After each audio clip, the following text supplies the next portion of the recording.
30 अक्टूबर सन 2023 को शाम के ठीक 5:43 पर केतु देवता आपके दसम भाव को छोड़ करके आपके भाग्य भाव पर गोचर करने जा रहे हैं। जानने का प्रयास करते हैं कि इन केतु के द्वारा आपके भाग्य में कौन कौन सी वो बातें मिलेंगी आपको जो आपके भाग्य को प्रभावित कर सकती है, और कौन से वो कार्य हैं जो पिछले 18 महीने से नहीं बने हैं, वो कार्य हमारे बनने वाले हैं। ध्यान दीजिएगा, पिछले 18 महीने से यही केतु देवता आपके दसम भाव पर उपस्थित थे। अब ये दसम भाव होता काहे का है? हमारे कैरियर का। तो बहुतों ने अपने कैरियर पर कोई ना कोई रुकावटों का सामना करते हुए पाया है। इनकी दृष्टि पड़ रही थी सीधे आपके धन भाव पर, मानो कि आर्थिक जो विषमता है, आर्थिक जो परेशानी है वो जाने का नाम ही नहीं ले रही है। या फिर कौटुंबिक परेशानी, क्यों? क्योंकि दूसरा भाव, द्वितीय भाव हमारे कुटुंब का होता है। कुटुंब में भी एक प्रकार से अशांति का वातावरण कायम होते हुए बहुतों ने अपने जीवन पर आत्मसात किया है।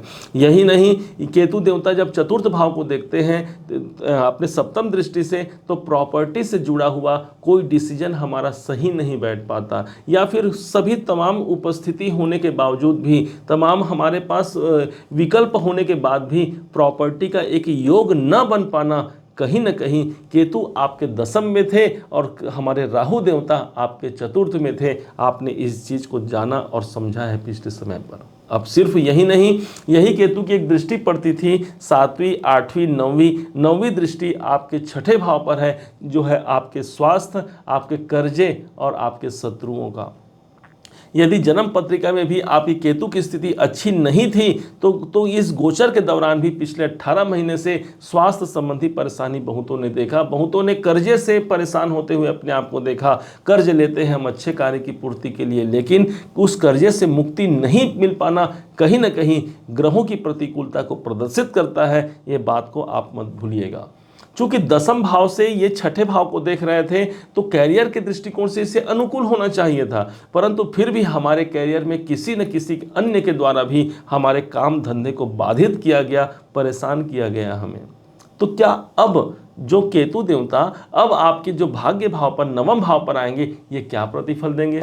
तो देखेंगे आपके मकर लग्न के अनुसार इसे देखिएगा, सटीकता बैठेगी, अन्यथा इसे आप मकर राशि के अनुसार तो देख ही सकते हैं। मकर लग्न के अनुसार, मकर राशि के अनुसार ठीक ये आपके नवम भाव पर है, भाग्य भाव पर केतु आए हैं। माना जाता है कि नवम भाव धर्म का स्थान होता है, तो धर्म के कारक ही होते हैं केतु देवता। इस स्थिति को समझते हुए केतु के लिए ये स्थिति अच्छी हो गई, क्योंकि धर्म के कारक हैं केतु देवता। आध्यात्मिकता की ओर हमें अग्रसित करने वाले ग्रह हैं केतु देव, इसलिए आपको आध्यात्मिकता की ओर अग्रसित होने का एक सुंदर अवसर आपको देंगे।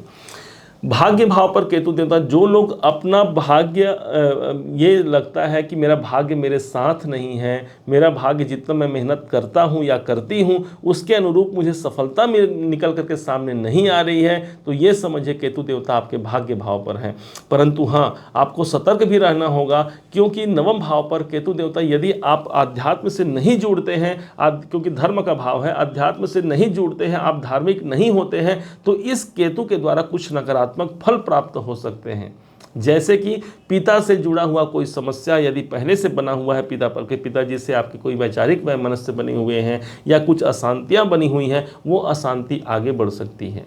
अथवा पिता के स्वास्थ्य में भी आपको सतर्कता की आवश्यकता बन सकती है। वैचारिक मतभेद बढ़ सकते हैं पिता के साथ में। आपके उच्चाधिकारी जो आपके हैं, जो सीनियर हैं, आपके जो बॉस हैं, उनके साथ आपके ताल्लुकात यहाँ पर बिगड़ सकते हैं। इस बात को भी आपको समझना होगा। क्यों? क्योंकि केतु स्वाभाविक रूप से भाई एक दानव ही तो हैं, लेकिन इनका संबंध हमारे धर्म से होता है और धर्म भाव पर है, इसलिए आपके भाग्य को यहाँ पर प्रकाशित करने का एक अच्छा सुअवसर आपके पास है। आप ये जान सकते हैं, ये मान सकते हैं।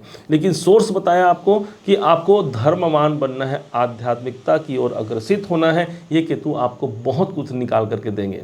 भाग्य भाव पर जब एक योगी आ जाए, एक सन्यासी आ जाए, तो आप कैसा मानेंगे? आपके घर पर यदि कोई सन्यासी आ जाते हैं तो हम क्या सोचते हैं कि आज हमारा घर पवित्र हो गया। बड़े भाग जब जानिए, जब मिलने आवे संत, संतन को संगत करे, सब कष्टन को अंत।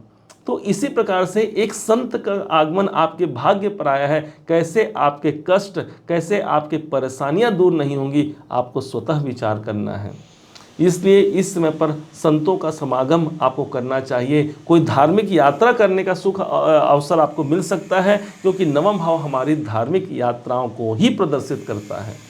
दूसरी ओर यही वो स्थान हो गया जो हमें अपने कर्मों के द्वारा अपने जीवन में जो भाग्य की प्राप्ति होती है, जो ईश्वर का साथ होता है, यही वो स्थान होता है।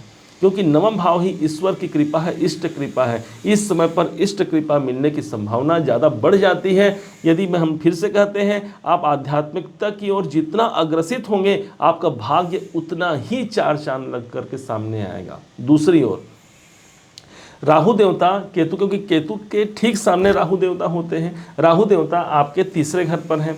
आपने हमारा पूर्व वीडियो देखा होगा जिसमें हमने बताया था कि आपके अपने लग्न राशि के अनुसार केतु देवता का तीसरे भाव पर गोचर शुभ होता है, अनुकूल होता है। तो अब जन्म पत्रिका में भी आपके राहु केतु की स्थिति अच्छी है, कोई भी आपको रोक नहीं सकता भाग्य उन्नति के लिए। भाग्य उन्नति के लिए ये अगले 18 महीने का समय आपके लिए श्रेष्ठ होगा। लेकिन यदि आप धर्म से विमुख हैं तो मुझे दुख के साथ कहना पड़ेगा कि ये केतु आपके लिए कोई अच्छा कार्य नहीं कर पाएंगे, बल्कि भाग्य उन्नति के बजाय भाग्य में गिरावट की संभावना बन सकती है। इसलिए आप सभी अपना अपना समय अपने भगवान को दीजिए। माना जाता है, एक घड़ी आधो के पुण्य आप, तुलसी चर्चा राम के मिटाए कोटि अपराध। कोटि करोड़ों अपराध मिटा पाने का सामर्थ्य हमारे नवम भाव पर है। जहाँ पर एक योगी का आगमन हुआ है, उनका सत्कार कीजिए, उनका स्वागत कीजिए, आपका जीवन बहुत अग्रसित हो सकता है। भगवान श्री गणेश जी महाराज साक्षात केतु के दोष को समन करने वाले एक देवता माने गए हैं। केतु को स्वयं भगवान श्री गणेश का रिप्रेजेंटेटिव ग्रह माना गया है। इसलिए केतु को यदि प्रसन्न करना है, केतु की यदि कृपा लेना है ग्रहों में, तो आपको गणनायक से जुड़ना पड़ेगा। ये गणेश जी महाराज को हरा हरा दुर्वा अर्पण कीजिए, बहुत से कार्य आपके जीवन के बन जाएंगे। जिस प्रकार से दुर्वा में हरियाली होता है, हरा होता है, उसी प्रकार से आपके जीवन में भी हरियाली कायम हो जाएगी। आप ये समझिए, आप ये जानिए। उम्मीद है आप सबने इसे समझा है, आप सबने इसे जाना है। यदि आपने इसे समझा है, जाना है, मेरे समझाने का प्रयास यदि आपको सार्थक लगा हो, मेरे समझाने का तरीका यदि आपको सार्थक लगा हो, तो अपना प्यार भरा लाइक और कमेंट करना हर बार की भांति इस बार भी मत भूलिएगा। और हाँ, यदि अभी तक आपने चैनल को सब्सक्राइब नहीं किया है, सब्सक्राइब भी कीजिएगा। पुनः एक बार फिर आप सभी का दिवस बहुत मंगलमय हो, इन्हीं शुभकामनाओं के साथ। जय श्री गणेश।